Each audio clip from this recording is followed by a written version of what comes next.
Como que nós podemos iniciar então a padronização? Pessoal, o primeiro passo para a padronização é um fluxograma. É nós iniciarmos através de um fluxograma 5, simples, a definição das várias etapas de um processo. Então nós vamos falar um pouquinho sobre o uso desse fluxograma quando nós queremos padronizar os nossos processos. Então, uma definição, todo gerente, independente do departamento de manufatura ou administrativo, ele deve ter um fluxograma dos seus processos, principalmente aqueles processos que são críticos, que são chave. Ele tem que enxergar como que funciona o seu processo através de um fluxograma, para ele saber exatamente em que tipo de robustez esse processo está. Tá? Então, isso é uma primeira parte. Você pode fazer então um fluxograma para cada produto, explicitando aí os processos. Nós sempre começamos a fazer um fluxograma por um produto prioritário, aquele produto crítico, aquele produto que dá mais problema, aquele produto que dá muitas vezes mais reclamação do cliente, um produto que muitas vezes precisa ter uma atenção maior, é um produto que tem características, tolerâncias mais apertadas, então nós começamos a fazer o fluxograma e a padronização por esse tipo de produto. Faça um fluxograma da situação real e não de como você gostaria que esse processo estaria. É situação real. Vá ao local e converse com os operadores, é no Gemba. Então você tem que acompanhar o fluxo da peça naquele processo e perguntando sempre para as pessoas para que você obtenha realmente um entendimento do chão da fábrica de como que é o fluxo daquele processo. Convoque depois as pessoas envolvidas naquele processo e que conhecem o processo, o produto, para analisar cada etapa do processo para verificar se agrega valor ou não. Então nós vamos falar um pouquinho sobre o que significa agregação de valor. Então inicialmente aqui tem aí 6 passos para a gente começar a padronizar através do uso de fluxograma. E o que é a agregação de valor? Quando você chamar as pessoas para analisar aquelas etapas que você mapeou do processo, o que agrega valor? Então está um conceito aqui para que você entenda o que é agregação de valor. É toda operação que introduz uma modificação de forma, composição ou estrutura. Então, por exemplo, uma máquina está usinando uma peça, está comendo cavaco, ela está modificando a parte estrutural da peça, está modificando a forma. Então, aquele momento ali está gerando valor. Então, é lógico que muitas vezes você pode, inclusive, ter uma transformação, mas isso ser um superprocessamento. Mas não vamos entrar no caso agora.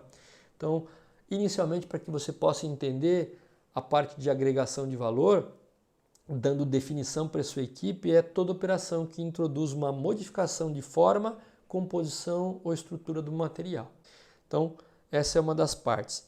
Então, por meio de um brainstorming, você pode começar a verificar essa agregação de valor com a equipe, perguntando o seguinte: esse processo ou essa etapa desse processo, essa tarefa desse processo, ela é necessária realmente? O cliente vai perceber se eu remover essa tarefa desse processo? Então, essas são algumas perguntas que podem ajudar você a verificar a parte de agregação de valor. Já que ela é necessária e eu preciso fazer, é possível deixá-la mais simples, mais fáceis.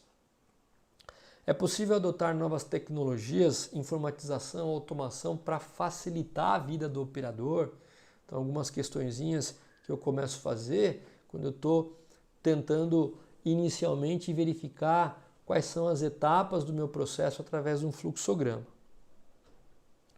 E a partir do momento que eu listei todas as tarefas em relação aos processos, eu preciso priorizar. Pode ser que existam algumas tarefas de alguns processos que eu tenha que realmente padronizar, porque são mais críticas, ou talvez eu tenha algumas tarefas ou alguns processos que eu não preciso padronizar.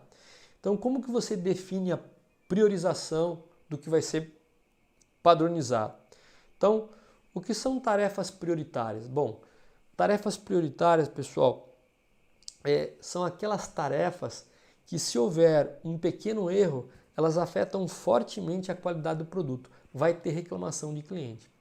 Então você percebe, inclusive por análise estatística, né, por reclamação de cliente, que realmente aquela tarefa, se nós descuidarmos um pouquinho, vai ter problema de qualidade. Então esse é um tipo de tarefa ou processo que realmente necessita ser priorizada para padronização. Qual é uma outra forma que nós podemos estabelecer um critério de priorização? Se alguma tarefa já ocorreu algum acidente, se alguém já se acidentou, então você tem que ter uma padronização muito clara em relação a essas atividades para que treine os operadores e que não haja acidente. Então, se ocorreu um acidente, passa a ser prioritária aquela tarefa para ser padronizada. Já ocorreram problemas na visão dos operadores e na sua. Então, já aconteceu algumas vezes, já se repetiu mais de uma vez. Então, na visão dos operadores, que são pessoas fundamentais, ajudando a gente a priorizar as tarefas, essa também precisa ser padronizada. As anomalias começam a ter uma certa repetibilidade. Então, aquela operação que está executando um produto, hora ou outra começa a surgir uma anomalia no produto. Então, também são sinais que esta tarefa ou aquele processo precisa ser priorizado. Então, o que pode acontecer? Você, em função do que você definiu, você pode verificar, por exemplo, que aqui tem uma prioridade A, porque está envolvido o acidente, aqui tem uma prioridade B, porque envolve reclamação de cliente, uma prioridade C, porque os operadores, na visão deles, tem acontecido uma certa repetição e assim por diante. Em função desse tipo de ocorrência, dessa classificação, você acaba definindo um critério de priorização para que então você padronize essas tarefas ou esses processos que nós acabamos de priorizar. Então fica a dica para você aí de como fazer essa padronização.